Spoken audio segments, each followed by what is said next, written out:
దేవుని వాక్యమైన పరిశుద్ధ గ్రంథం బైబిల్లో నుండి ద్వితీయోపదేశకాండం 8వ అధ్యాయాన్ని చదువుకుంటాం.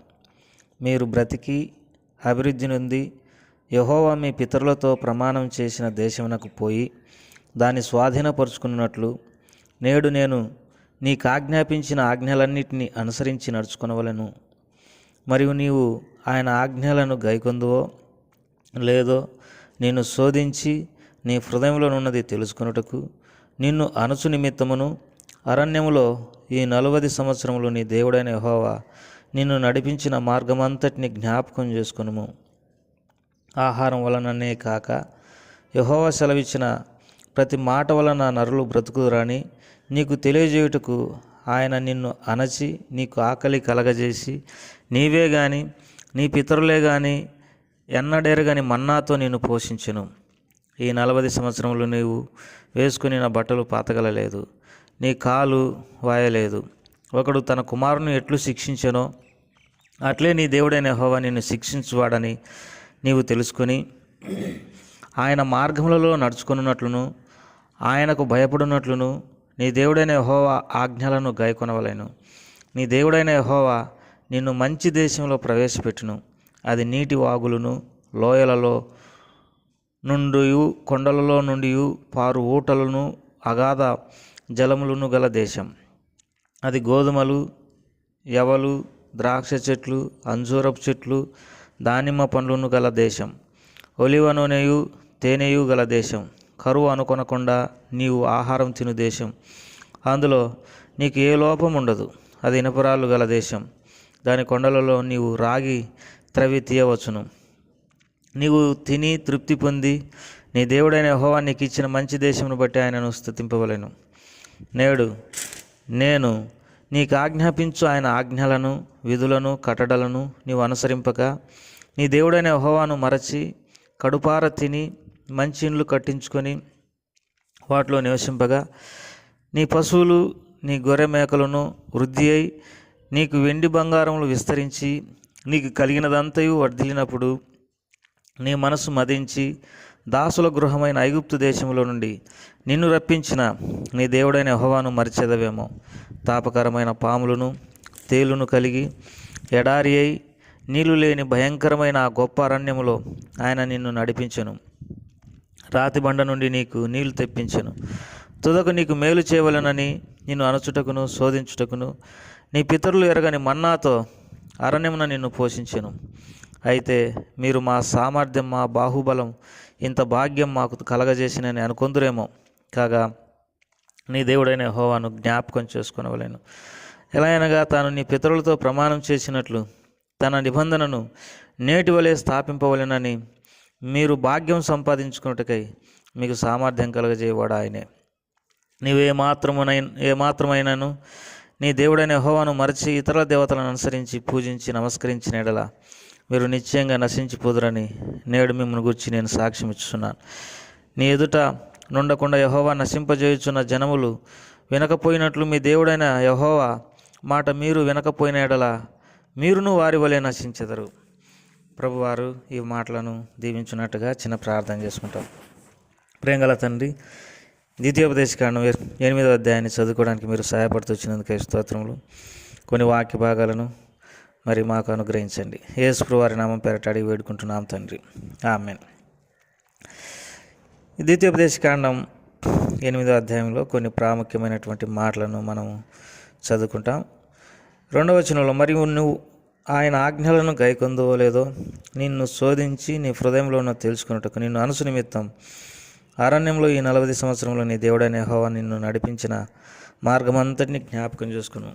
ఇజ్రాయేలీయులను దేవుడు అరణ్యంలో ఐగుప్తులో నుండి బయటికి తీసుకొచ్చిన తర్వాత 40 సంవత్సరముల అరణ్యంలో వారిని నడిపిస్తూ వచ్చినాడు. కారణం ఏందేనంటే వారి హృదయాలను శోధించడానికి, వారు దేవుని ఆజ్ఞలను గైకొందురో అది తెలుసుకోవడానికి 40 సంవత్సరాలు మరి అరణ్యంలో వారిని నడిపించినాడు. మహా అంటే 7 రోజులు లేకపోతే 14 రోజులలో కానాన్ దేశంలో ప్రవేశించాల్సినటువంటి వారు 40 సంవత్సరాలు అరణ్యంలో తిరుగులాడుతూ వచ్చినారు. కారణం ఏంటంటే దేవుడు వారి హృదయాలను శోధించడానికి, వారు దేవుని ఆజ్ఞలను గైకొంటారో లేదో తెలుసుకోవడానికి పనిచేసినాడు. దేవుని వాక్యంలో యెషయా గ్రంథంలో ఈ మాట చదువుకుంటాం.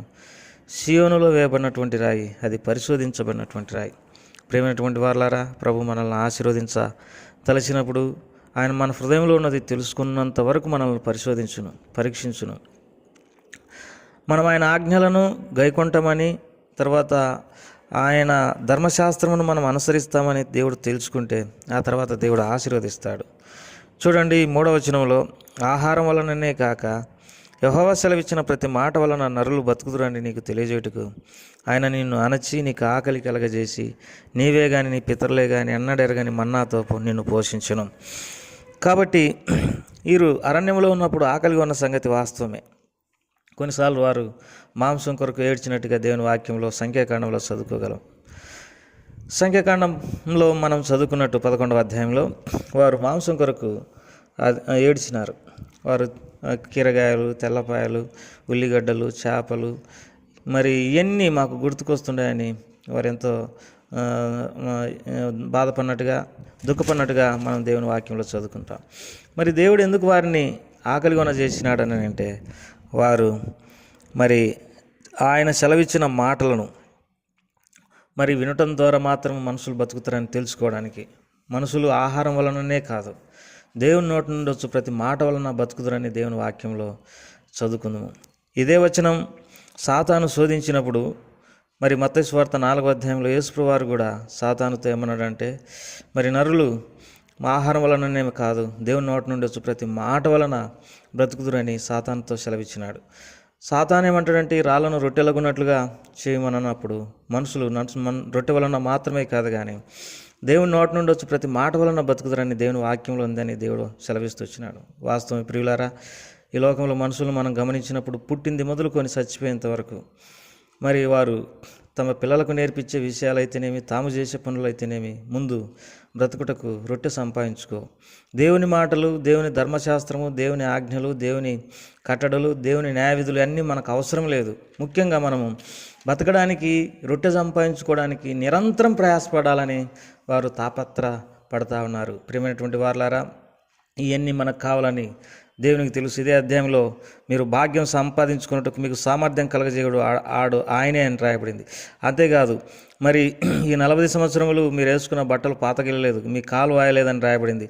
మరి అంతేకాదు మరి వారికి దేవుడిచ్చేటటువంటి దేశము ఎలాంటిదంటే ద్రాక్ష చెట్లు కలిగినటువంటి దేశం, అంజూరపు చెట్లు కలిగినటువంటి దేశం, దానిమ్మ పళ్ళు గల దేశం, తర్వాత ఒలివ నూనె కలిగినటువంటి దేశం. అంతేకాదు మంచి ఇండ్లు దేవుడు వారికి అనుగ్రహించినాడు. వారు మరి కట్టలేదు, వారు ద్రాక్ష తోటలు నాటలేదు, లేకపోతే తోటలు నాటలేదు. అయితే దేవుడు వారికి ఏమీ తక్కువ కాకుండా చేస్తూ వచ్చినాడు. కారణం ఏంటంటే ఆయన వారిని ప్రేమించినాడు.